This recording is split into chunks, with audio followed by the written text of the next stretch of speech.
વિશ્વં દર્પણ દૃશ્યમાન નગરી સ્થૂલ્યં નિજાંતર્ગતં પશ્યન્નાત્મનિ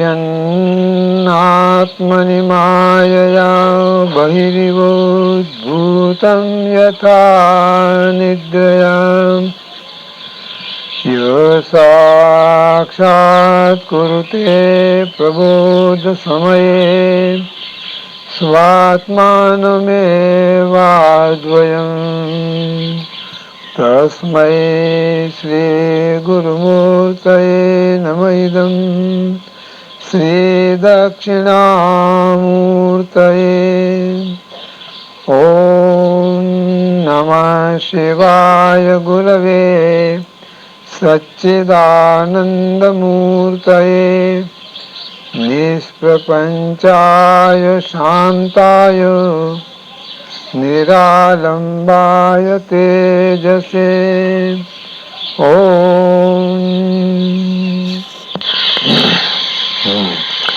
વેદાંત સિદ્ધાંત મુક્તાવલીમાં આપણે જે આ વિવર્તવાદ છે ને એ પણ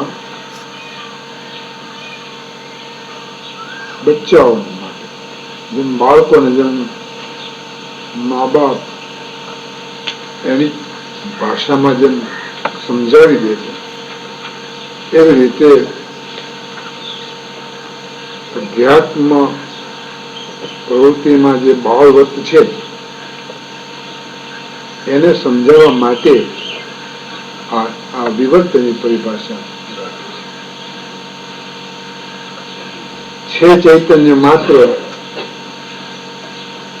છતાં અન્યથા પ્રતીતિ થાય છે તો પૂછે છે કે આ જગત શું છે, તો કે ચૈતન્ય એને સમજાવવા માટે છે. બાકી બુદ્ધ વ્યક્તિઓ છે એને માટે એ નથી, ઉત્તમ અધિકારીને માટે એ નથી, એ આપણે જોયું છે.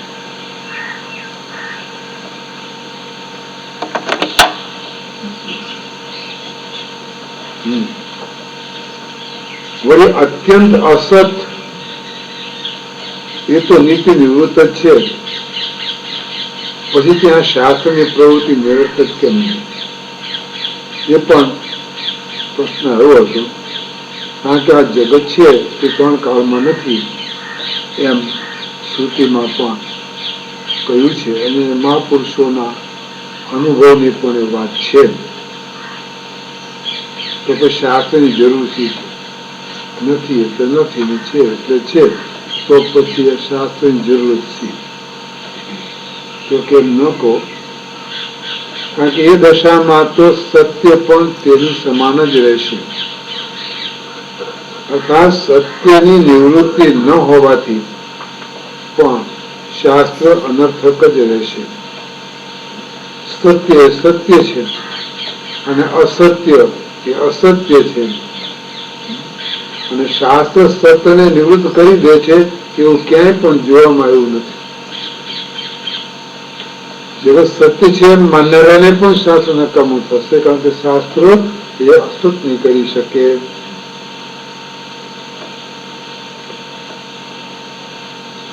ત્યારે વાદી કહે છે કે અનિર્વચનીય નિવૃત્તિ કરવા માટે શાસ્ત્ર છે, અનિર્વચનીય નિવૃત્તિ કરવા માટે શાસ્ત્ર છે એમ કે. તો કે નહીં, ત્યાં પણ દ્રષ્ટિનું ન હોવું સમાન જ છે, કેમ કે અનિર્વચનીય છે અને નિવૃત્ત થાય છે એ બંને વાતો યુક્તિ સિદ્ધ નથી. એટલે વિમુક્ત વિમુચ્યતે અને નિવૃત્ત નિવર્તતે ઇત્યાદિ શાસ્ત્રથી અત્યંત અસત સંસારનું નિવર્તક હોવાથી શાસ્ત્ર પ્રમાણ છે. જે તદ્દન અસત છે, અત્યંત અસત છે, એવા આ સંસારનું નિવર્તક બને છે શાસ્ત્ર. કારણ કે ઋષિઓએ પોતાના અનુભવથી એ નોંધો બધી લખેલી છે, અને એટલે એ સંસાર નિવર્તક બની શકે છે. એટલે શાસ્ત્ર એમાં પ્રમાણ છે. અને આ સંક્ષિપ્ત શારીરિક કાર પણ કે છે કે તત્વમસી ઇત્યાદિ વાક્યોથી ઉદિત થયેલ બુદ્ધિ નિત્ય બોધ મહિમાથી અત્યંત અસત જગતના ભ્રમને દૂર કરી દે છે. મહાવાક્યનો બોધ થયો એટલે જીવ અને બ્રહ્મની એકતા ની સમજણ પ્રાપ્ત થઈ. અને એકતા ત્યારે થાય કે જયારે વિરોધી બાબતો હતી એનો બાદ કરે. એટલે ઉપાધિનો નિષેધ કરી અને માત્ર અધિષ્ઠાન ચેતનને જ એક વાક્યતામાં લાવી દે. આ ભેદરૂપથી એ જગતની ભ્રાંતિને દૂર કરી દે છે. અથવા વાસ્તવમાં જગત છે જ નહીં, જે કઈ ભ્રમ થઈ રહ્યો છે તેને તત્વમસ્યાદી વાક્યજન્ય બુદ્ધિ નિવૃત્ત કરી દે છે. નક્કી તો વાત છે કે જગતની ભ્રાંતિ જગત જેવું કઈ છે જ નહીં. પેલી વાત એ. અને એ જે કઈ છે એવું જે ભ્રમ થાય છે એ ભ્રાંતિ પણ દૂર થઈ જાય છે મહાવાક્ય દ્વારા. એવી દશામાં નિવૃત્તની નિવૃત્તિ થઈ. અને એના પર દ્રષ્ટાંત પણ આપે છે કે ભગવાન કૃષ્ણ દ્વારા વિનાશિત કૌરવ વંશને જેમ અર્જુને માર્યો, અર્થાત મળેલાને માર્યું. જીવતાને કોઈ માર્યું નથી અર્જુને. ભગવાને કહે મેં એને મારી મેં કે ક્યાં ના લઈ લે ને લઈ લે એનો જસ તું કે અર્જુને માર્યું. આ સ્મૃતિ પણ જગતરૂપ બ્રહ્મના અને નિત્ય બોધ સ્વભાવ આત્માના સ્વરૂપનો વિચાર કરી જગતને અત્યંત અસત જ કે છે. જગત કાળમાં નથી. અને યુક્તિ પણ છે કે જેઓ બ્રહ્મથી અતિરિક્ત બ્રહ્મથી ભિન્ન શાસ્ત્રની સત્તા માને છે. એટલે પરમાત્મા તત્વ જે બ્રહ્મ છે એનાથી અતિરિક્ત એટલે ભિન્ન છે આ શાસ્ત્ર. અને એ શાસ્ત્રની સત્તા માને છે, એટલે બ્રહ્મથી ભિન્ન સત્તા માને છે. તેમને માટે શાસ્ત્રના અપ્રામાણ્ય રૂપ દોષ ભલે આવે. એટલે શાસ્ત્ર પ્રમાણ નથી તો ભલે આવે. કેમ કે તે શાસ્ત્ર કેવળ પ્રમાણ સ્વભાવ છે. શાસ્ત્ર કેવળ પ્રમાણ સ્વભાવ છે. પરંતુ જે સદા અદ્વૈતને જ માને છે, દ્વૈતની વાત પણ જાણતા નથી, તેને માટે આ દોષ કેવી રીતે આવી શકે? કેમ કે તેઓ તો બ્રહ્મથી અતિરિક્ત શાસ્ત્ર અથવા શાસ્ત્રના પ્રામાણ્યને માનતા જ નથી.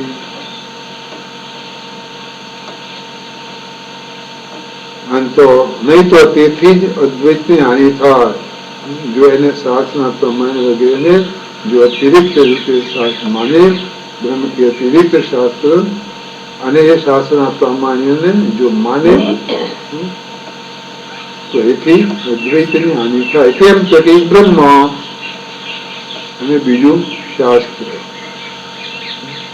અને એ પણ પાછું પ્રામાણ્યથી યુક્ત. એટલે એ વાસ્તવિક સિદ્ધ થઈ જાય. એટલે જેવું બ્રહ્મ છે એના જેવી સત્તા વાળું શાસ્ત્ર છે એમ કહેવાનું થાય. અને એથી પણ દ્વૈતાપત્તિ આવે છે.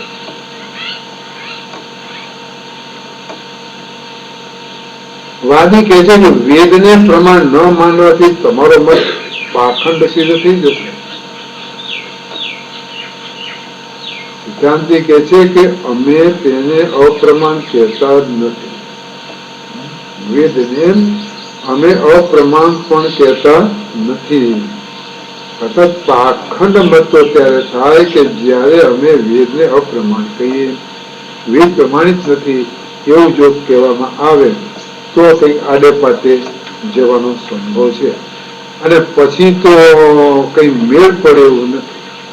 કારણ કે કેટલાય પંથો, કેટલાય ફાંટા, કેટલો વેદ વિખેરમ બધું થયું, એમાંથી કોઈ એકમાં ઘૂસી ગયો અને પછી એ એવું ગળે ઉતરી જાય કે પછી એમાંથી બીજું કઈ આવે નહીં.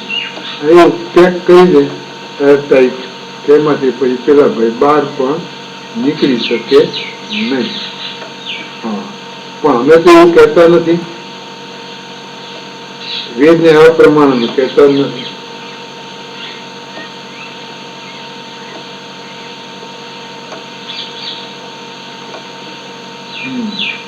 વેદનું પ્રામાણ્ય નહીં માનવાથી અદ્વૈત મત અપ્રામાણિક સિદ્ધ થઈ જશે.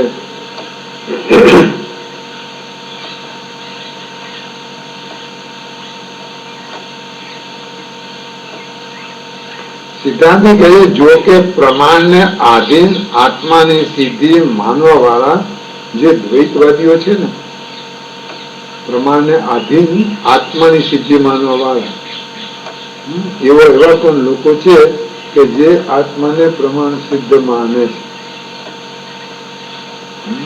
તો એવા જે દ્વૈતવાદીઓ છે તેમને માટે આ દોષ અવશ્ય આવે છે. પણ અમે તો આત્માને સ્વતઃ સિદ્ધ માનીએ છીએ. અમે આત્માને સ્વતઃ સિદ્ધ માનીએ છીએ. એટલે આત્માને માટે કોઈ પ્રમાણની આવશ્યકતા નથી કે આત્માને પ્રમાણિત કરે એવા કોઈ તત્વને પણ અમે સ્વીકારતા નથી, અથવા તમે કહો કે જરૂર નથી. કારણ શું કે આત્માને કોઈ પ્રમાણિત કરી શકે અથવા આત્માને કોઈ પ્રકાશ આપી શકે એવી કોઈ વસ્તુ આ દુનિયામાં છે જ નહીં. જે બધાને પોષણ આપે, જે બધાને પ્રકાશ આપે, એને કોણ પ્રકાશ આપી શકે એમ છે? એટલે આત્મા સ્વતઃ સિદ્ધ છે, સ્વયં પ્રકાશ છે. એટલે એને તો અન્ય કોઈ પ્રમાણોની આવશ્યકતા છે નહીં. એક પણ પ્રમાણ આત્મામાં લાગુ પડતું નથી. ન પ્રત્યક્ષ, ન અનુમાન કે એ પ્રત્યક્ષ અનુમાનને આધાર રહેતા બીજા જે કોઈ પણ પ્રમાણો છે, કોઈ પણ પ્રમાણ આત્માનો પ્રકાશ કરવા સમર્થ નથી. શબ્દ પ્રમાણની વાત કરે છે ખરા કે શબ્દ પ્રમાણથી ઉપનિષદ પુરુષની વાત કરે એટલે ઉપનિષદ ગમી માત્ર પુરુષની વાત આવે, પણ એ પણ શબ્દના વાચ્ય અર્થે તો નહીં. શબ્દના વાચ્ય અર્થ એટલે સિદ્ધ શબ્દનો અર્થ કરી અને આત્માને સિદ્ધ કરતા હોય એવા વાક્યોથી સિદ્ધ થતો નથી. એ પણ લક્ષણા કરી અને એને લક્ષિત કરે છે, સીધા જ વાચ્યાર્થ રૂપે આવી શકતા નથી. એટલે આત્મા તો સ્વતઃ સિદ્ધ છે, અમે એમ માનીએ છીએ. એટલે અમારામાં કોઈ દોષ આવતો નથી.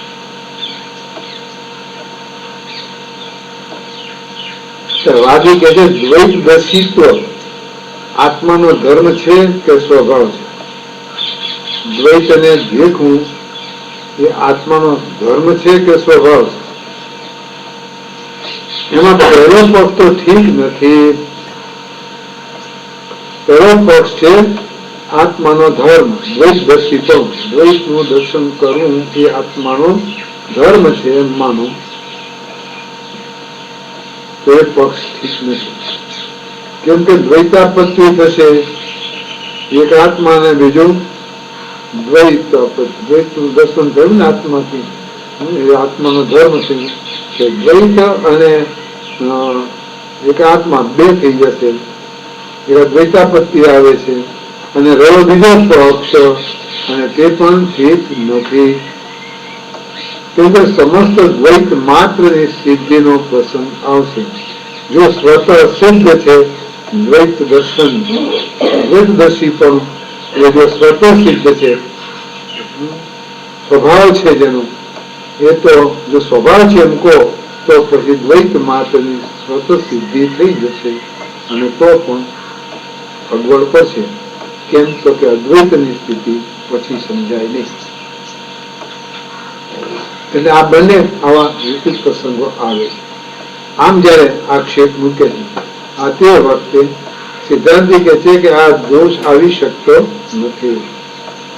જે દોષ મૂકવામાં આવ્યો કે આત્માનો ધર્મ છે કે પછી સ્વભાવ છે, તો એવા કોઈ દોષ આવી શકતા નથી. કેમ કે શ્રુતિ સિદ્ધ આત્મ સ્વરૂપના અનુરોધથી દ્વૈત માત્ર સર્વ તુચ્છ છે. શ્રુતિથી સિદ્ધ જે આત્મ સ્વરૂપ છે એના અનુરોધથી જેટલું કંઈ પણ ભેદ પ્રતીત થયું છે પોતાથી ભિન્ન એ બધું તુચ્છ છે. એક આત્માને છોડી અને એ સિવાયનું જે કંઈ પણ પ્રતીત થઈ રહ્યું છે એમાં કોઈ બકાત નથી.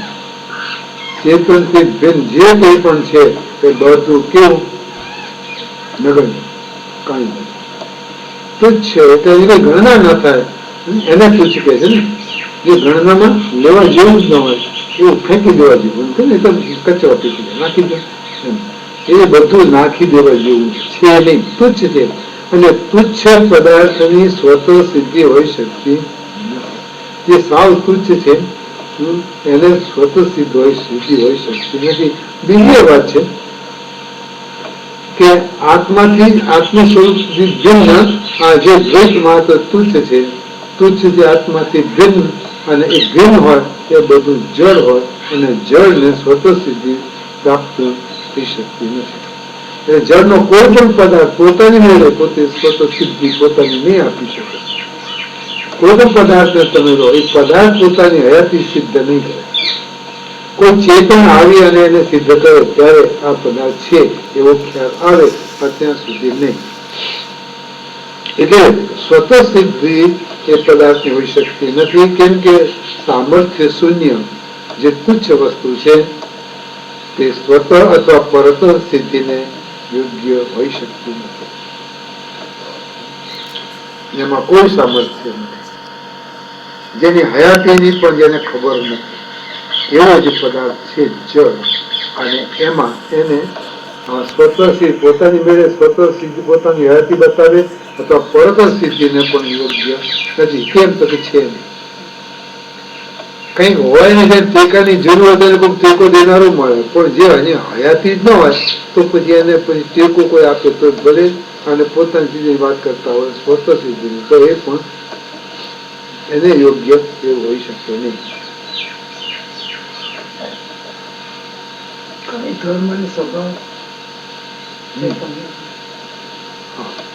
એમાં વાદીએ પ્રશ્ન કર્યો છે કે દ્વૈત દર્શિત્વ આત્માનો ધર્મ છે કે સ્વભાવ? એમાં જો પહેલો પક્ષ એટલે કે જો દ્વૈત દર્શિત્વ આત્માનો ધર્મ છે તો દ્વૈતાપત્તિ થશે. એટલે આત્માનો ધર્મ શું? આત્મા સ્વાભાવિક રીતે સહજ રીતે એનું દ્વૈતનું દર્શન કરવું એ એનો સ્વભાવ છે એમ જો આપણે કહીએ તો દ્વૈતાપત્તિ થશે. કારણ કે એક આત્મા અને એક એનો સહજ ધર્મ બે અલગ પડી જશે અને એને લઈ અને દ્વૈત ઉભું થશે. એટલે કારણ એ સિવાય આત્મા દ્વૈત દર્શન કરી શકે નહીં. દ્વૈત દ્રષ્ટિ તો દ્વૈત દ્રષ્ટિ અને એક આત્મા એ બે અલગ પડી જાય છે. દ્વૈત દ્રષ્ટિ તો એનો ધર્મ છે એમ કહો તો બે જુદું પડી જાય અને એ જુદું પડે માટે એ દ્વૈતાપત્તિ થાય. અને જે અદ્વૈત નો સિદ્ધાંત જે નિરૂપણ કરે છે એનો બાદ આવે. આવો પ્રશ્ન લાવી મૂકે છે. અને જો બીજો પક્ષ લો તમે કે એ પણ ઠીક નથી. કેમ કે સમસ્ત દ્વૈત માત્રની સ્વતઃ સિદ્ધિનો પ્રસંગ આવશે. જો સ્વભાવ જ છે આત્માનો તો પછી એ દ્વૈત માત્રની સ્વતઃ સિદ્ધિ થઈ જશે. એને પછી બીજા કોઈની અપેક્ષા રહેશે નહીં. એટલે દ્વૈત પણ સ્વતઃ સિદ્ધ થશે અને આત્મા તો સ્વતઃ સિદ્ધ છે જ. એટલે પણ દ્વૈત માત્ર આમ પ્રતીત થયા જ કરશે. જેનો બાદ કરવો છે એ બાદ પછી થઈ શકે નહીં. પ્રમાણ લાગી ગયું એટલે પછી એનો કોઈ હટાવી શકે અને એ સ્થિતિ ઊભી થાય. એ તો પછી આ શાસ્ત્રો જે આપણને કહે છે કે અદ્વિતીય તત્વ જ માત્ર એક અખંડ આત્મ સ્વરૂપ જ પ્રકાશી રહ્યું છે, બીજું કંઈ છે નહીં અને એ અહીંયા આવશે નહીં. આવો આક્ષેપ વાદીએ મૂક્યો છે. તો એનો જવાબ આપે છે સિદ્ધાંતિ. આ દોષ આવી શકતો નથી. તમે જે દોષ મૂક્યો કે એક તો દ્વૈતદર્શી આત્માનો ધર્મ છે અને એ કાં તો સ્વભાવ છે, તો તો એ બંનેમાં દોષ આવે છે અને એ દોષ આવી શકતો નથી. કેમ કે શ્રુતિ સિદ્ધ આત્મ સ્વરૂપના અનુરોધથી દ્વૈત માત્ર સ્વરૂપ તુચ્છ છે. શ્રુતિથી સિદ્ધ જે આત્મ સ્વરૂપ છે એના એ દ્રષ્ટિથી આત્મ દ્રષ્ટિએ દ્વૈત માત્ર સ્વરૂપ તુચ્છ છે. એટલે નગણી જેને આપણે કહીએ ને કાંઈ નથી, નકામી વસ્તુ કહેવાય એમ. અને તુચ્છ પદાર્થની સ્વતઃ સિદ્ધિ તો હોઈ શકતી નથી. કોઈ જગતનો કોઈ પદાર્થ સ્વતઃ સિદ્ધ નથી. એ ફક્ત આપણી આંખ આમ વિચાઈ જાય ને તો આ બહાર જે દેખાતું જે કંઈ પણ છે એમાં કોઈનો પણ અનુભવ નો પ્રકાશ થાય નહીં. ફક્ત આંખ ખુલે એટલે આ બધું દેખાય છે. સૂર્ય પણ પરપ્રકાશ છે આધ્યાત્મિક દ્રષ્ટિએ. કારણ કે જ્યાં સુધી માણસ ઊંઘતો હોય, ભલે 8 વાગી ગયા, 9 વાગી ગયા, રાતે બહુ કામકાજ હતું ને એટલે બહુ મોડેથી ઊંઘાયું અને પછી એ ઊંઘી ગયા તે ઊંઘી ગયા અને એ 9 વાગી ગયા. 9 વાગે સૂર્ય કેટલો ઉપર આવી ગયો, પણ છતાં જે ઊંઘમાંથી ઉઠે છે ભાઈને એ પહેલા ઉઠ્યા પહેલા ખબર હતી ખરી નહોતી. એટલે શું છે કે એને સિદ્ધ કરવા માટે સૂર્ય છે એવું સિદ્ધ કરવા માટે બીજા પ્રકાશની જરૂર પડે છે. ભૌતિક રીતે તો સૂર્ય સ્વયં પ્રકાશ કહેવાય. ચંદ્ર વગેરે તારા એ વગેરે એ બધા પણ પર પ્રકાશ થઈ જાય સૂર્યની અપેક્ષાએ. પણ સૂર્ય એ એવો પ્રકાશ છે કે જેને બીજા પ્રકાશની જરૂર પડે છે અને તે છે જ્ઞાન પ્રકાશ. જ્ઞાન પ્રકાશથી સૂર્ય પ્રકાશિત થાય અને એ પ્રકાશ દ્વારા જ આ બધા પ્રકાશનો પ્રકાશક બને. ત્યાં સુધી સૂર્યની હયાતીની ખબર પડે નહીં. હા, એ રીતે આ જળ પદાર્થ સામર્થ્યહીન શૂન્ય જે પદાર્થ છે એને તો કોઈ સ્વતઃ સિદ્ધ કે પરસ્પર સિદ્ધિનો કોઈ યોગ્યતા એની કોઈ યોગ્ય હોઈ શકતી જ નથી. એ વાત કરી એટલે ચેતનથી એ સત્તાને પ્રાપ્ત કરે છે અને એ પોતે વ્યવહારને યોગ્ય બનતા હોય છે. બાકી જો ચેતન સ્વરૂપની સત્તા જો એમાંથી ખેંચી લેવામાં આવે તો પછી એમાં કઈ વસ્તુ રહેતી નથી. વાદી કહે છે કે આત્માથી ભિન્ન જગતની અથવા જગત દર્શનની તુચ્છતા સાધારણ મનુષ્યને માટે છે કે વિદ્વાનોને માટે? આ જગતની તુચ્છતા તમે કીધું ને, બધું તુચ્છ છે, તે કેને માટે તુચ્છ છે?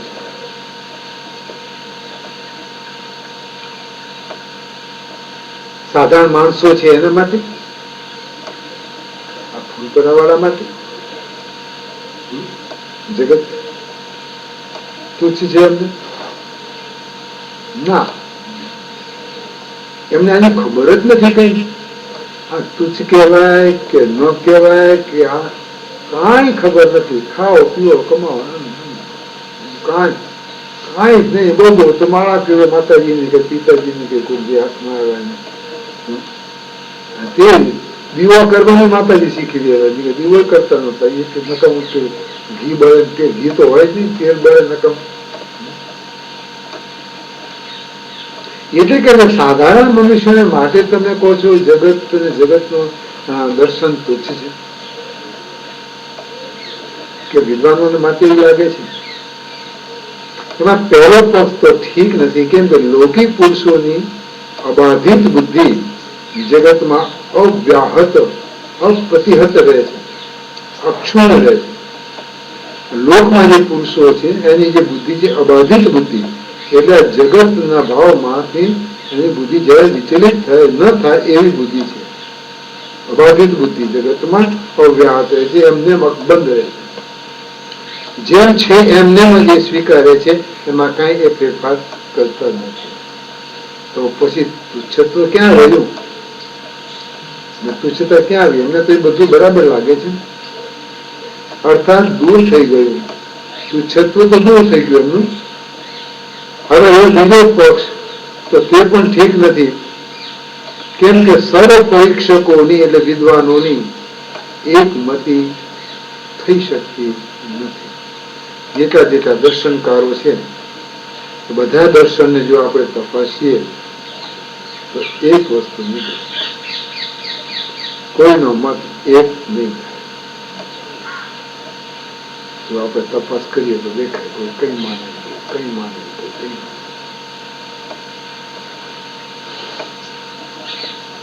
કોઈ જગતને સત્ય માને છે, મોટા ભાગે બે સત્ય માને છે, તો આજે બીજો ભેદ પડશે.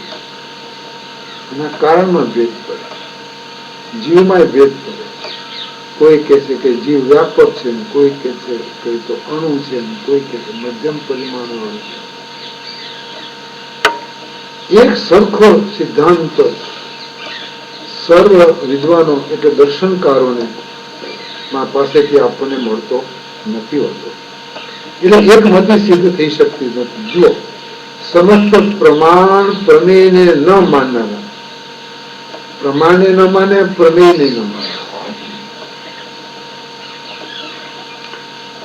યુક્તિ અને અનુભૂતિ આ સિવાય બીજું કશું માને નહીં.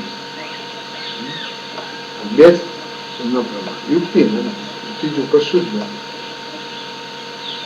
એવા કોણ છે? એ માનનારા અપ્રામાણિક સર્વશૂન્યવાદી બૌદ્ધો રહે તો સમસ્ત જગતને તુચ્છ જ માની. કારણ કે શૂન્ય કે જગત શૂન્ય, તો કે જીવ તો કે શૂન્યમ, કે આત્મા તો કે શૂન્યમ, પરમાત્મા કે તો કે શૂન્યમ. બધું શૂન્ય શૂન્ય શૂન્ય શૂન્ય શૂન્ય કરતા શૂન્ય થઈ જાય. શૂન્ય કહેતા કહેતા પોતે શૂન્ય થઈ જાય. કારણ કે શૂન્ય કહેનારો તો કોઈ શૂન્ય નહીં થઈ જાય ને. તો કે એ પણ શૂન્ય, તો કે એને શૂન્ય કહેનારો પણ, તો કે એ પણ શૂન્ય, તો એના અવસ્થા દોષ ના આવે. તો એ લોકો આંખે ઉભા થઈ જાય છે, બધું સર્વ શૂન્ય શૂન્ય. એમનો જ એક ભાગ છે એ સર્વ ક્ષણિકમ ક્ષણિકમ. વિજ્ઞાનવાદીઓ બધું ક્ષણિક છે, ક્ષણિક છે. આમ કોઈ આમ કે છે ને કોઈ આમ કે છે ને કોઈ આમ કે છે. ક્યાં હાચન ક્યાં પોતાનું કાંઈ કદાચ કાંઈ સમજણ પડ્યું નથી. એનાથી વિરુદ્ધમાં છે નૈયાયિકો અને વૈશેષિકો. એ લોકો તો જગતને નિત્ય અને અનિત્ય બે વિભાગમાં વિભક્ત કરે છે. થોડુંક નિત્ય છે ને થોડુંક અનિત્ય છે. અર્થાત નિત્યને સાર્વત્રિક સત્તા માની છે અને અનિત્યને કદાચિત કરે ક્યારેક સત્તા માની છે. નિત્ય છે તો સર્વત્ર છે અને પેલું ક્યારેક સત્ય ક્યારેક નહીં. અને એનાથી વિરુદ્ધ સાંખ્ય હંમેશા સર્વની સત્તાનો સ્વીકાર કર્યો કે બધાની સત્તા એક સરખી છે. એને કોઈને અનિત્ય કહ્યું નથી, બધું નિત્ય જગત સત્ય છે. એટલે પરીક્ષક વિદ્વાનોના મતમાં પરસ્પર વિરોધ આવતો હોવાથી આત્માથી અતિરિક્ત પદાર્થને તુચ્છ કહેવો ઉચિત નથી. કોણ કે છે? વાદી. વાદી એમ કે છે કે વિદ્વાનોના ક્યાં એક મત છે. લૌકિકમાં લોકોને માટે સામાન્ય માણસ તો આ જગતને તો સહજ રીતે સત્ય છે, સાચું જેમ છે એમ છે એમ માની લીધું છે. એમાં તુચ્છતા જેવું કઈ આવવા દીધું નથી. પણ આ વિદ્વાનો પણ એ પણ ક્યાં એક સરખો એક અભિપ્રાય આપતા જ નથી. કેમ કે જગતને તુચ્છ કહી દેવું એ લૌકિક અને પરીક્ષક બંનેની વિરુદ્ધ છે. તેથી જગતને તુચ્છ કેવી રીતે માનવામાં આવે? તુચ્છ કહેવાય કેમ તમારાથી? આવું મજાનું સરસ નંદન મન જેવું છે એને નક્કી કેમ કહેવાય? ઘણા કે કેવું સુંદર તો સ્વર્ગ જેવું છે, સ્વર્ગ જેવું છે. એટલા ભાવમાં આવી જતા હોય છે અને એવું બોલે આપણને આશ્ચર્ય થાય કે આને હજી કઈ પરચા મળ્યા નથી લાગતા જગતના. જેથી જગતના પરચા મળશે તેથી કહે છે કઈ નથી, આમાં તો કઈ નથી. એટલે કઈ નથી, બધાને ખબર કઈ નથી. અમને કેમ કે આપણે જે અભ્યાસ કરે ને પુસ્તકોના એ લોકોને જ ખબર હશે કે જગત સાચું નથી. પણ અમારે એક વખત એવું બન્યું બાપજીએ ગુરુજીએ ભિક્ષા માટે કોઈ મદદ મળી રાજમાં ભિક્ષા લઈ આવજો, ત્યાં જઈને આવજો. એટલે આજ્ઞા થઈ હતી ત્યાં લઈને એક જગ્યાએ બેસીને ના લઈને સ્થાન ઉપર આવીને જ પછી ભિક્ષા કરી. એટલે આજ્ઞા આપી કે ત્યાં બહુ દૂર છે ત્યાં ઉનાળાના સખત તાવ, વૈશાખ મહિનો ધકે અને એમાંથી આવતા તળાવની પાળ ઉપર ઝાડને નીચે બાકડા ફરવા આવે ને લોકો એના માટે મૂકેલા. તડકો બહુ લાગતો હતો, બેઠા છે, બેસો ને થોડી વાર બેઠા. અને એમાં જગત સાચું સત્ય છે કે મિથ્યા, જગત સાચું છે કે મિથ્યા ચર્ચા બધા ચર્ચા કરતા હતા. વિચારશો કેવી રીતે છે, નથી કેમ નથી એ બધું કરતા હતા. એ અરસામાં જ 7-8 શું કહેવાય આપણા સુમંગલા સાથે રાખીને બંદી લોકો, એ લોકો બંદી હશે ગરીબ હશે નારાયણ કોક જ પણ એ જ્ઞાતિમાં જેવા લઈ ગયા અને એ ત્યાંથી પસાર થયા. તો ચૂપ બેઠા. અમને જોઈને એ 7-8 જતા હતા. એમાં એક બેન બોલ્યા, આ સંસાર તો ધુમાડાના બાચકા જેવો છે, આમાં શું છે? આવું બોલ્યા અને હું ચોંકી ગયો. એટલે તું માને છે હું એક જ જાણું છું એમ? જો આ બાઈઓ પણ છે, આ બાઈઓ પણ કે છે આ સંસાર ધુમાડાના બાચકા જેવો. એટલે કેવો કહેવાય? ગમે એટલું મુઠ્ઠીથી પકડવા જાઓ ને ધુમાડો કોઈ મુઠ્ઠીમાં આવે? પૂરી આવે જ નહીં, નીકળી જ જાય. એમ આ ખસી જ રહ્યો છે ને ખસી રહ્યો છે, એમાંથી શું મળવાનું છે? બધા જવાબ બોલો છે હું એટલો જાણું છું, બીજા કોઈ જાણું છું. જો આ જાણે એને પૂછતો ખરો કે પંચશીલમ ભણ્યા છો, વિચાર સાગર ભણ્યા છો, પૂછતો ખરો જરા જઈને. ત્યાં કે મહેનત કરી છે ભણવાની અને આટલું જ પ્રાપ્ત કર્યું છે ને હજી તો, કે આ બધું તુચ્છ છે ને પેલો વગર ભણીને કેટલું છે. ક્યાંથી આવે એમનામાં? હું ખાતરીપૂર્વક કહું તમને કે આ જે બાઈ બોલી એ પરદેશની કોઈ બાઈ કે ભાઈ બોલી શકે નહીં. અમેરિકા જાઓ કે ઇંગ્લેન્ડ જાઓ, ગમે ત્યાં જાઓ, પણ એ આ શબ્દ એના મોઢામાંથી કોઈ દી નીકળે નહીં કે આ સંસાર તુચ્છ છે. કોઈ દી નહીં. કેમ? બ્લડ નેચર નથી એમનામાં. આ ઋષિઓનું લોહી નથી. ભલે આને નિમ્ન કોટીમાં આપણે મૂકી દીધા, પણ એનો વંશ જો જોવો ને તો આખરે કાં તો વશિષ્ઠમાં જાય, કાં તો કશ્યપમાં જાય, કાં તો ક્યાં કોઈને કોઈ ઋષિ સાથે એનું લોહી સંકળાયેલું છે. અને એ સાવ નગણ્ય નહીં જેવું હોય છે સંસ્કાર, એ સંસ્કાર પણ એની અંદર છે. અને ત્યારે આ બોલી શકે છે, નહીં તો બોલાય નહીં. વાત તો સાચી કે મહાત્મા કે વાત તો તમારી સાચી કે આટલા આવા લોકો બોલે છે તો આપણે આમાં શું વધારે આમાં પ્રાપ્ત કરીએ છીએ? અને કોણ વ્યવહારમાં બધાને આવી ખબર નથી? બધાને ખબર છે, કોઈ ખબર નથી એમ નહીં. પણ મને કે ગળા ઉપરની વાત છે, વાત તો હા ગળા ઉપર બોલે છે ને, મને હૈયા સુધી ન પહોંચી હોય કે ન એમાંથી નીકળતી હોય, પણ ગળા સુધી તો બોલે છે એટલી તો તાકાત છે. આજે ગળા ઉપરથી બોલે, કાલે હૈયાથી બોલશે, પણ નાભીમાંથી બોલવા માંગે. કેમ ન બોલે? શક્ય છે. એટલે લૌકિક કે અન્ય હોય, પરીક્ષક હોય, એ બંનેની વિરુદ્ધ છે. એમ જે આ જગતને તુચ્છ કેવી રીતે માનવામાં આવે છે એમ વાત કરે તો કે એ પરીક્ષકોના મત પણ પરસ્પર વિરુદ્ધ હોવાથી કહે ભલે એ બધા ભિન્ન ભિન્ન ભિન્ન ભિન્ન કહેતા હોય, આ આનાથી જુદું કરે ને એનાથી જુદું કરે, આનાથી જુદું કરે. એક આચાર્યો એકબીજાને ખંડન સિવાય પોતાનું પ્રતિપાદન કરી શકતા નથી. તમે ખોટા છો, અમે હાચા. તમે ખોટા છો, અમે હાચા. તમે ખોટા છો, અમે હાચા. ખંડન ખંડન ને ખંડન. એક આચાર્ય ભગવાન નું ખંડન કોઈ કરી શકે? કહી શકે? હજી સુધી તો કોઈ જન્મમાં નથી, ભવિષ્યમાં કોઈ જન્મે કોઈ શક્યતા દેખાતી નથી. કેમ કે ભગવાન શંકરાચાર્યજીનો એક જ એમનો મત છે અને એક અડધા શ્લોકમાં કહી દીધું ને, જીવો બ્રહ્મ ના પર લોકાધેયન પ્રવક્ષ્યામિ યદુક્તમ ગ્રંથ કોટિભિ બ્રહ્મ સત્યમ જગન મિથ્યા જીવો બ્રહ્મ ના પર. હું છું એનું ખંડન કરનારો કોઈ જગત, હું જળ છું એવું માનનારો કોઈ મળ્યું? ચેતન સ્વરૂપ સચ્ચિત અને આનંદ સ્વરૂપે અખંડ વૃત્તિ પ્રકાશ તો જે આત્મા છે એનો નિષેધ કરનાર, એનું ખંડન કરનાર જીવ જન્મ નથી. અને કદાચ કોઈ બોલી દે તો એ બોલનારો કોણ? હયાત છે કે ગુજરી ગયા પછી બોલે? બોલનારો હયાત છે કે નહીં?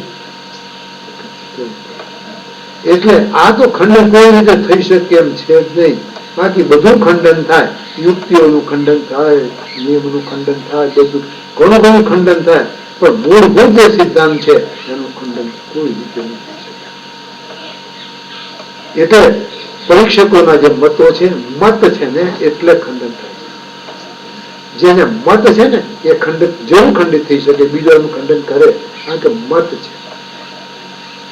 મત એટલે મતી માંથી નીકળેલો હોય એને મત કહેવાય. તો મતી તો ભિન્ન ભિન્ન હોય, હવ નહીં મારી મતી જુદી, તમારી જુદી, તેમની જુદી, બધા હવ અલગ અલગ હોય ને. ટુંડે મતી ભિન્ન તો કીધું ને, જ્યાં જે હવના મગજમાં ટૂંકા જુદા જુદા નીકળતા જાય તો વસ્તુનું ખંડન કેવી રીતે કરશે? એ શક્યતા નથી. જયારે કહ્યું કે બધા વિવિધ હોવાથી ત્યાજ્ય છે, બધા ફેંકી દેવા જેવા. વાદી કહે શૂન્ય માનવામાં તથા સર્વકાળમાં સત્ય માનવામાં અને ક્યારેક ક્યારેક સત્ય માનવામાં તો એક દર્શનકારો એક મત છે, પરંતુ જગતની તુચ્છતાનો કોઈ અંગીકાર કર્યો નથી. આ જે દર્શનકારો છે બધા એ લોકો ક્યારેક સત્ય માનવામાં છે, ક્યારેક સત્ય માનવામાં એક દર્શનકારો એક મત છે. શૂન્ય માનવામાં છે, સર્વકાળ સત્ય છે માનવામાં છે, તો ક્યારેક કોઈ ક્યારેક સત્ય ક્યારેક નહીં, તો એમાં દર્શનકારો એક મતી છે. એવું બધું કઈ માને છે એ લોકો. વાદી કે છે કે જગત તુચ્છ છે એવું તો કોઈ અંગીકાર કર્યો નથી. અને વાત એ સાચી કે છો, એક વેદાંત સિવાય કોઈ પણ દર્શન આ જગત મિથ્યા છે એવું કહેતા નથી. એટલે તો બહુમતી જોઈએ ને તો આ જગત સત્ય છે એવું કહેનારાની મળે, આપણી બહુમતી નહીં હોય અને બહુમતી ટકી શકે એવું નથી. કેમ તો કે બહુમતી તો એ લોકોની છે અને એ આપણે એની સામે મતાધીશ નહીં તો આપણે ટકી ન શકીએ નહીં. આપણે લઘુમતીમાં જતું રહેવું પડે. પણ લઘુમતી પણ પાવરફુલ રહ્યો. એ બધા જે કે છે કે આ જગત સત્ય છે, જગત સત્ય બધા કે છે બ્રહ્મ સત્યમ જગત સત્યમ એવું કહેનારા આપણને સાંભળ્યા છે નહીં, પણ જોયા પણ છે, ચર્ચા પણ થઈ. ચર્ચા કરી નહીં, સિદ્ધાંતે કહી દીધું કે સ્વત નહીં પણ અધિષ્ઠાન દ્રષ્ટિથી તમે જગત સત્ય કહેતા હો તો ઠીક છે, હોય શકે. અધિષ્ઠાનની સત્તાથી એ સત્ય લાગે બરોબર. એટલે જગતની તુચ્છતા અમે તો માનીએ છીએ, બીજા ન માનતા કઈ નહીં, પણ અમે તો માનીએ છીએ જગત તુચ્છ છે, મિથ્યા છે, ત્રણ કાળમાં નથી, માત્ર પ્રતીતિ છે, પ્રાતિભાષિક છે. આ બધા શબ્દો તો અમે કરીએ છીએ, એમાં અમને કઈ વાંધો આવતો નથી. વાદી કે છે પણ આ બધા કે છે ના કે જગત તુચ્છ નથી એવો તુચ્છતાનો અંગીકાર કર્યો નથી. અને તમે એક જ તમે એક જ માનતા હો તો તુચ્છત્વનું ગ્રાહક કોઈ પ્રમાણ તમારી પાસે તો છે નહીં. એટલે તમારું કેવું તો અપ્રમાણિક નથી. તમે એકલા માનતા હો અને હજી તો ગપ્પા મારતા હો, ખોટું કહેતા હો, એનું શું? અપ્રમાણિક પણ સિદ્ધાંતિ કહે છે પરસ્પર વિરુદ્ધ પરીક્ષકોમાંથી પણ કોનો મત સારો અને કોનો મત ખરાબ છે તેમાં પણ કોઈ પ્રમાણ નથી. તમે કહો છો ને આપણે પ્રમાણિક જગતને સિદ્ધ કરે છે, એટલે બધા અપ્રમાણિક નથી એમ તમે કહો છો, તો કયા પ્રમાણથી એ કરે છે? એ કયું પ્રમાણ સિદ્ધ કરે અને એ કયું સારું પ્રમાણ લાવી વાત કરે છે? કયો મત સારો કયો ખોટો? કેમ કયા આધાર તમે કહી શકશો? એમાં પણ કોઈ પ્રમાણ તો નથી. અને એટલે તે પણ અપ્રમાણિક સિદ્ધ થયા ને બધા. જેમાં કોઈ પ્રમાણ ન હોય એ બધા અપ્રમાણિક છે.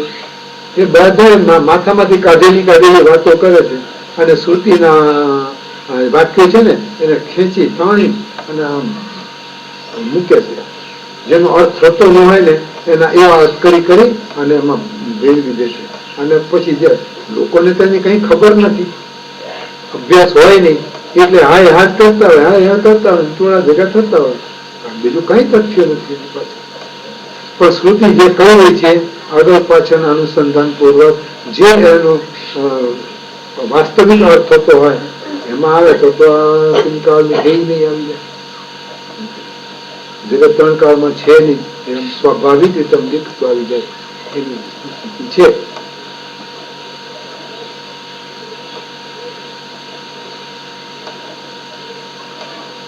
હા, એટલે એ બધા પણ અપ્રમાણિક સિદ્ધ થઈ જાય છે.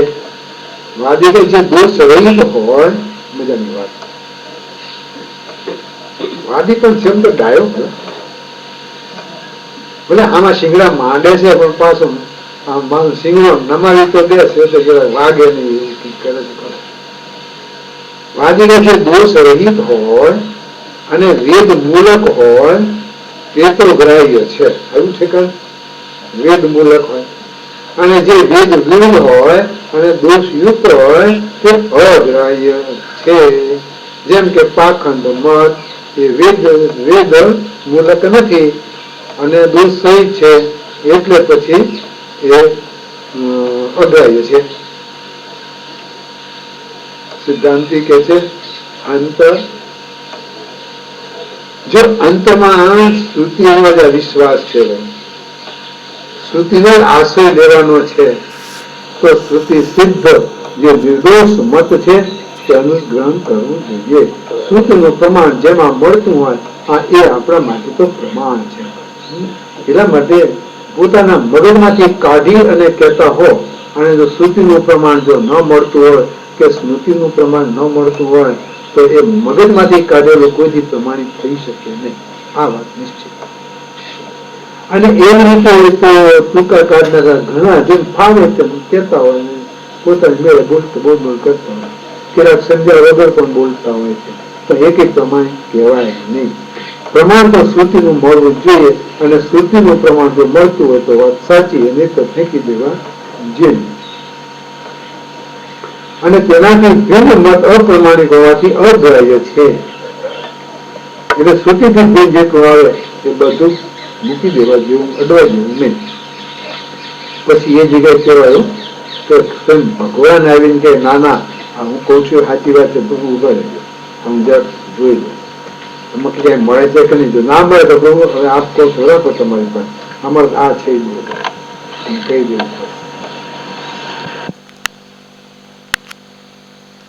દેવું પણ એ વાત સાચી નથી, તમે સ્વીકારજો નહીં. આવીને એવું જો કોઈ વખત જો બોલે ને તો હું ભલે પ્રભુ જેવી ભાંગ પીજો જે પીજો વધારે અને આવું ને આવું અદ્વૈતનું કહેજો, અમને આ જ વાત કરી તમને લાગીશું. એમ પછી ન કહીએ અમે કે ના તો ભગવાન પોતે કહે છે તો એમાં કઈ ભૂલ છે હોવી જોઈએ. પોતાની ભૂલ કબૂલ કરે છે નહીં. ભલે ભૂલ તો ભૂલ સાચી છે, જેવી વસ્તુ ભૂલ હોય ભલે પણ સાચી છે ભૂલ, કે જેથી કરીને વાસ્તવિક તત્વનો ખ્યાલ પરિચય અનુભૂતિ પ્રાપ્ત થઈ શકે છે. અને મહાપુરુષે આટલા વર્ષોથી આટલા કેટલા હજારો હજાર ઉપર થઈ ગયું ને, 2500 2200 જેટલો થયો, 2200 વર્ષ થઈ ગયા તો કોઈને વાંધો નહીં હોય, તમને અત્યારે વાંધો હોય ના ભગવાન ના, જેમ જેમ ઠીક ભલે એ ફેરફાર ના કરજો, જેમ એ શ્રુતિ કહે છે જોને, સદૈવ સૌમ્ય સમગ્ર આશિત. હે સૌમ્ય, આ જગત પહેલા સતરૂપ હતું, પેલા નહોતું, સતરૂપ નહોતું પેલા એ થયો ને. આ જગતની ઉત્પત્તિ થઈ તે પહેલા માત્ર સત હતું અને આ કઈ હતું નહીં. એનો અર્થ શું થાય કે એની ઉત્પત્તિ થઈ નહોતી, પાછળથી બહુશ્યામ પ્રજાએ અનેક રૂપે થયું, એમાં સંકલ્પથી આ પ્રગટ થયું અને પછી પાછો પ્રલય આવે ત્યારે સાફ થઈ જાય. જે ઉત્પત્તિ ને વિનાશ વાળું હોય એ સત્ય કેમ હોય છે? ઉત્પત્તિ ને નાશ જેના થાય એ સાચું કેમ હોય? એટલે ત્યાં પણ મેળ નથી પડતો. એકમેવા દ્વિતીયમ બ્રહ્મ. અચ્છા, તો બ્રહ્મ છે એક જ છે અને અદ્વિતીય છે. એક છે અને અદ્વિતીય એટલે શું છે કે સ્વગત, સજાતીય અને વિજાતીય એવા ભેદથી શૂન્ય અદ્વિતીય છું. એ પોતાના સ્વગત ભેદ એટલે પોતાથી પોતાનો ભેદ. એટલે આ પોતે જ પગથી માથા સુધીની અંદર જે માણસ છું ને, માણસ તો એક છે પણ એની અંદર સ્વગત પોતાના અંતર્ગત ભેદ છે. અંતર્ગત ભેદ છે તે એટલે આ હાથ જુદો, પગ જુદા, માથું જુદું, આંખો, કાન, આ બધા અવયવો જે છે એ બધા અલગ અલગ અલગ અલગ થઈ જાય. બધાને જુદા પાડી શકીએ બુદ્ધિપૂર્વક, પણ એ બધું મળીને હું એક. એટલે મારા અંદર આ બધા ભિન્ન છે. જેમ આ વૃક્ષ છે એને થડ છે, મૂળ છે, પછી ડાળો છે, પછી પાંખડા છે, પાંદડા છે, ફૂલ છે, ફળ છે, એ બધા મળીને ઝાડ થાય તો એ સ્વગત ભેદ કહેવાય છે. અને ઝાડ અને પથ્થરનો ભેદ છે એ વિજાતીય ભેદ છે. એ સ્વગત ભેદ નથી, એ છે વિજાતીય ભેદ. અને તમે બ્રાહ્મણ? હા, અમે તમે કેમ? અમે અવિશ્વાસ છીએ, અમે આપણે એક છે ને, આપણે એક સંકલ્પ. હા, એક જાતના એ સજાતીય, એ સજાતીય. પણ એક જાતના એટલે મેં ખાધું એનું પેટ ભરાયું ના, એ જે જુદો હું જુદો, છતાં અમે એક સજાતીય છીએ, એક જ જાતિના છીએ. આ ભેદ છે ત્રણ પ્રકારના. એ ત્રણ પ્રકારના ભેદને દૂર કરવા માટે થઈ અને શ્રુતિ કહે છે કે એકમ એવ અદ્વિતીયમ, એકમ એવ અદ્વિતીયમ. એક છે એવ જ અને અદ્વિતીય, બે નથી. એટલે પથ્થર અને વૃક્ષ બે છે એવા નથી, કે એક જાતના છે એમ પણ નથી. અને એક જ છું એટલે જે સજાતીય ભેદ પણ એમાં નથી. આ રીતે અભેદ એટલે અદ્વૈત સ્વરૂપે આ બ્રહ્મનું નિરૂપણ શ્રુતિમાં કર્યું છે. આગળ યથાર્થ આદેશ નેતિ આત્મા અગ્રહ નહીં ગૃહ્યતે. આ નથી એવા શ્રુતિએ આદેશ આપ્યા છે. તો આ બે વખત આ કઈ આને કાર્ય કારણ જે પ્રતીત થઈ રહ્યું છે એનો નિષેધ કરી અને નિષેધના અવધિ રૂપે જે સ્વયં પ્રકાશી રહ્યું છે એ તત્વનો સંકેત કરે છે શ્રુતિબદ્ધ, લક્ષિત કરે છે શ્રુતિબદ્ધ. એ ઉપરાંત અથ તસ્ય આદેશો અમાતશ્ચતુર્થો ગર્ભાજ પ્રપંચોપશમ શિવો દ્વૈતતઃ. વેદની આજ્ઞા છે કે બ્રહ્મ અમાત્ર અપ્રમેય સ્વરૂપ છે. અપ્રમેય સ્વરૂપ છે એટલે કોઈનો પણ વિષય, કોઈ પણ પ્રમાણનો વિષય નથી. અને તુર્ય ચોથું છે. તુર્ય એટલા માટે જાગૃત, સ્વપ્ન, સુષુપ્તિ ત્રણ અવસ્થા લાવી. એ ત્રણ અવસ્થાની સાથે આ તુર્ય તત્વ રહેલું છે. તુર્ય અવસ્થા છે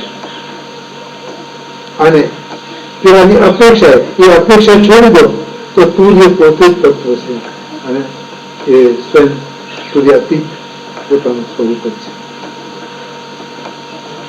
પણ વ્યવહારમાં તો આવું વ્યવહારમાં એમાં વ્યવહારથી થાય છે, એ વ્યવહારું નથી, વ્યવહારને યોગ્ય પણ નથી. અને વ્યવહાર માટે જે કંઈ પણ સાધનો આપણી પાસે જોઈએ એમાં એક સાધન એ શ્રીમાન પાસે છે નહીં. નથી એની પાસે મોઢું કે બોલી શકે, નથી એની પાસે આંખો કે જોઈ શકે, નથી એની પાસે કાન કે સાંભળી શકે, નથી એની પાસે હાથ કે લઈ જઈ શકે, નથી એની પાસે પગ, નથી એની પાસે મન, નથી એની પાસે બુદ્ધિ. આપણી પાસે જે સામગ્રી છે ને એમાંની એમાં એક સામગ્રી નથી. સાચી વાત. બીજી એક વાત છે કે કાન વગરનો સાંભળે, આંખો વગરનો દેખે, પગ વગરનો દોડે, હાથ વગરનો લે, આવું છે ખરું ક્યાંક? રામાયણમાં છે ને કઈ બીજું છે ખરું ક્યાંક? સાચી વાત છે. પેલી વાત તો એ થાય, એ બધું જો કહેતા હોય તો ભલે કે જગત ને સિદ્ધ કરી અને પછી એ કહેવું તો કહી શકાય, કારણ કે એ ચેતન છે, ચેતન છે પ્રકાશ કરી શકે. પણ આ વ્યવહાર તો ન જ થાય નથી. એવો વ્યવહારી શબ્દ ગોટાળો કરી જાય. એક વાર તો એ, બીજું એ પૂર્ણ અદ્વિતીય તત્વ છે અને એ અદ્વિતીય અર્થ એ નહીં કે પોતાથી ભિન્ન એવું કશું છે નહીં, તો વ્યવહાર કેની આવે? એ વાતો કેની આવે? એ ભાળશે કે નહીં? એ કેનું સાંભળશે અને કેને મળવા માટે દોડશે? કઈ નથી. એવું નિરાળું મજાનું જેમાં કઈ નથી, એવું કઈક તત્વ કે જે વ્યવહારને યોગ્ય નથી. પણ અનુભવ થાય તો અનુભવ પાસે આવવા જોઈએ ને, આમ ઉતરવું છે ને જીવન. જ્ઞાન થાય એ જ્ઞાન જીવનમાં ઉતરવું જોઈએ. અને જો જીવનમાં ના ઉતરે તો એ જ્ઞાન ખોટું. જ્ઞાન શું કામ? જ્ઞાની વાત જીવનમાં તો એવું ઉતર્યું નથી, મોટા જ્ઞાની ટિપ્પણી ટીકા થતું વાતે સાચી. જ્ઞાન છે તો જીવનમાં ઉતરવું જોઈએ, ઉતરવું જોઈએ. જો જીવનમાં ના ઉતરે તો પછી જ્ઞાન કેમ જ્ઞાન કહેવાય? કયું જ્ઞાન? જરાક સમજવું. ધર્મ જ્ઞાન જીવનમાં ઉતારવું જોઈએ અવશ્ય. સત્ય બોલવું, કોઈને દુઃખ ન દેવું, આ જે બધા જે ધાર્મિક તત્વો અથવા નીતિના જે તત્વો છે ને, એ નીતિના તત્વો અને ધર્મના તત્વો એ બધા ત્રણના ક્ષેત્રમાં હોવાથી એ સમજણ આવી તો સમજણ પ્રમાણે પોતાના જીવનમાં ઉતારવું જોઈએ. એમાં તો બેન પણ આ હું અખંડ બ્રહ્મ સ્વરૂપ છું એ જે જ્ઞાન છે એને જીવનમાં ઉતારવું કેવી રીતે સમજાતું જ નથી. સીધું જીવનમાં મૂકવું, ઘણું મૂકવું છે તો મૂકવું છે ને. એકમ એવા દ્વિતીય, એક જ તત્વ, બીજું કશું જ નથી. કહી દઉં હવે, જ્યાં જીવન નથી ત્યાં શું ઉતરશે એ કહેશો? જીવિકા ખરી. તત્વ જો જીવન યુક્ત હોય તો બરાબર છે, જીવનમાં ઉતારી શકાય. પણ તત્વ તો અવ્યવહારી અને અપ્રમેય વસ્તુ છે. કેવી રીતે તત્વનું જ્ઞાન જીવનમાં ઉતરશે? સ્વયં જ્ઞાન સ્વરૂપ છે એટલે અવ્યવહારી હોવાથી એ જીવનમાં ઉતરી શકતું નથી. પણ તો લોકો જ્ઞાન એટલે આ જેમ એમ ભાગલા નથી પાડી શકતા, એને લઈ અને આ વિક્ષેપ ઉભો થતો હોય છે. હા, અને પ્રપંચના ઉપશમ રૂપ છે. બીજું નામ છે તત્વનું. આત્માનું બીજું નામ ખબર? ઉપશમ. ઉપશમ રૂપ, પ્રપંચો ઉપશમા. પ્રપંચનો ઉપશમ એટલે આત્મા, બીજું કાંઈ જ નહીં. એત સ્તુતિમાં પ્રપંચોપશમા શાંતમ શિવોદ્વૈતમ. એટલે આ પ્રપંચનો ઉપશમ છે. જ્યાં પ્રપંચ જ નથી ત્યાં જીવન નથી. ત્યાં આગળ જીવન નથી રહી શકે. એટલે અદ્વૈત છે અને શિવ. શિવ એટલે કલ્યાણ. પછી ત્રિશુળ ના લઈ લેતા શિવ. અહીંયા શિવ એટલે કલ્યાણ, આત્મ સ્વરૂપ માત્ર આવું છે. શિવ એટલે કલ્યાણ સ્વરૂપ. કારણ કે બીજા કોઈ સાધનથી કોઈનું કલ્યાણ થાય એમ છે નહીં. ગમે એમ કહેતા હોય બધા. આ શિવ તત્વ, અદ્વિતીય જે શિવ તત્વ છે એ શિવ તત્વનો સાક્ષાત્કાર જ્યાં સુધી આત્મ સ્વરૂપથી ન થાય ત્યાં સુધી બીજા ગમે એટલા સાધન કરવું કલ્યાણ ન થાય. બીજું બધું થાય. એને વૈભવ મળે, સ્વર્ગ મળે, વૈકુંઠ મળે, એને સાકેત ધામ મળે, બ્રહ્મલોક મળે, બધા લોક મળે, લોકાંત બધા મળે. જ્યાં જવું ત્યાં અને જે વૈભવ જોતો હોય બધા વૈભવ એના પુણ્ય પ્રતાપથી એને પ્રાપ્ત થાય તો કલ્યાણ ન થાય. એક પહેલી કેવું કલ્યાણ ન થાય, કલ્યાણ અને શું કલ્યાણ કલ્યાણ કરે હવે કલ્યાણ મેં બધી પાસે કલ્યાણ ક્યાં. હા ભાઈ મારે સત્ય કલ્યાણ તમારું જોયું છે. હું કદી કલ્યાણમાં જઈને ચિંતા કરશો. એ કલ્યાણની વાત જ નથી. આ કલ્યાણ છે પોતાનું શ્રેય, મુક્તાવસ્થા, જેમાં કદી દુઃખનો છાંટો ના આવે. અને સાથે સાથે એ પણ કહી દઉં સુખનો છાંટો પણ ના આવે. એ પણ ભેગું છે. બે ને અલગ અલગ નહીં કરતા. એમાં આમાં ના આવે આ ના આવે નહીં. આવશે તો બે ભેગા જ આવવાના, નહીં આવે તો બેન ભેગા એક કે નહીં આવે. અને એ પછી જે શાંતિ હશે એને શાશ્વતી શાંતિ આપણે કહીએ એ હશે. એટલે આ રીતે એક શિવ તત્વરૂપ છે અને એક તમે પોતે છો, એક પરમાત્મા છે. આ પ્રકારે સજાતીય, વિજાતીય અને સ્વગતથી શૂન્ય બોધ કરાવી શ્રુતિ બ્રહ્મથી ભિન્ન સર્વને તુચ્છ કે છે. આ એકતા લાવી દે છે બ્રહ્મ સ્વરૂપની અંદર, જેમાં કોઈ ભેદ નથી એ બતાવી દે છે. અને પછી એને કહે છે કે હવે એનાથી જેટલું કે ભિન્ન છે એ બધું કાંઈ જ નથી. જો બ્રહ્મથી ભિન્ન પદાર્થની કોઈ પણ પ્રકારે સત્તા હોય, બ્રહ્મથી ભિન્ન પદાર્થની કોઈ પણ પ્રકારે સત્તા હોય તો અદ્વૈતનો જાગૃત થઈ જાય. એટલે કોઈ પણ પ્રકારની સત્તા એટલે કયાથી હોઈ શકતી નથી. પણ જો કોઈને લાગતું હોય કે આ સત્તા છે તો સીધી વાત આવે કે અદ્વૈતનો સિદ્ધાંત એને સ્વીકાર્યો નથી. એ તે નથી, આ ને તે દ્વૈત અને ભાવની અંદર રમતો હોવો જોઈએ. એને જગતની તુચ્છતા શ્રુતિને માન્ય છે. આ એટલે જગતની તુચ્છતા શ્રુતિને માન્ય છે, અમાન્ય નથી. આ જ અર્થ શ્રી ગૌડપાદાચાર્ય મહારાજે પણ કહ્યું છે. આ જ વાત કે તુચ્છાની વચનીયા છે વાસ્તવિક ચેત્ય સૌતિરા જ્ઞેયા માયા ત્રિજીર બોધે સોતો યૌતિક લૌકિક કઈ. શ્રુતિ, યુક્તિ અને લોક આ ત્રણ પ્રકારના બોધોથી માયા ત્રણ પ્રકારની જાણવી. શ્રુતિ કે છે એની દ્રષ્ટિએ આ માયા તુચ્છ છે. યુક્તિ છે એની દ્રષ્ટિએ આ માયા અનિર્વચનીય છે.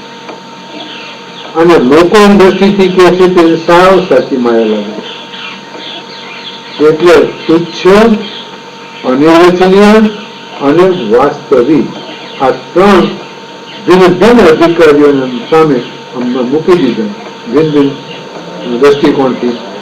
અને એટલે આ ત્રણ પ્રકારે લાગે છે. એમાં કોને શું? શ્રુતિ તો કહે છે કે ત્રણ કાળમાં નથી, એટલે તુચ્છ. યુક્તિ જે સાચી નથી, ખોટી નથી. અનેક છે.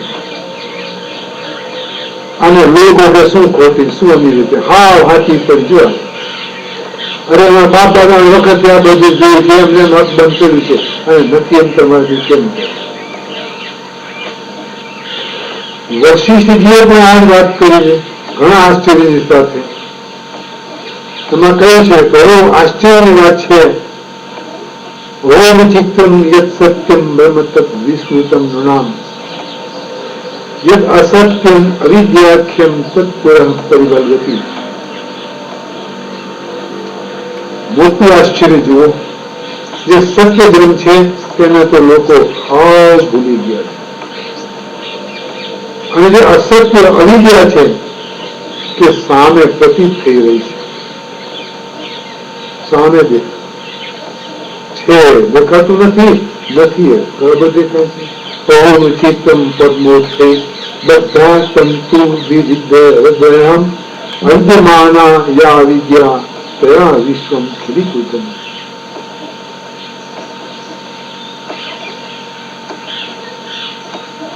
હવે આશ્ચર્ય છે કે કમળના નાળના તંતુઓથી પર્વતો બાંધવામાં આવ્યા. બોલો બીજું તમે બાંધો તમે કયા તારથી?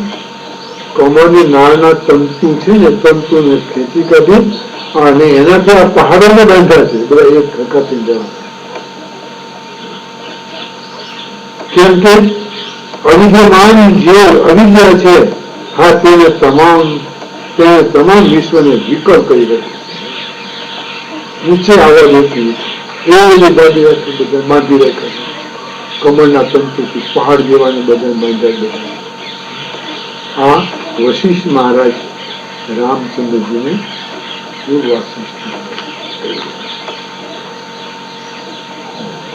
સમર્પણ. હવે આપણે હરિ ઓમ પૂર્ણમદઃ પૂર્ણમિદં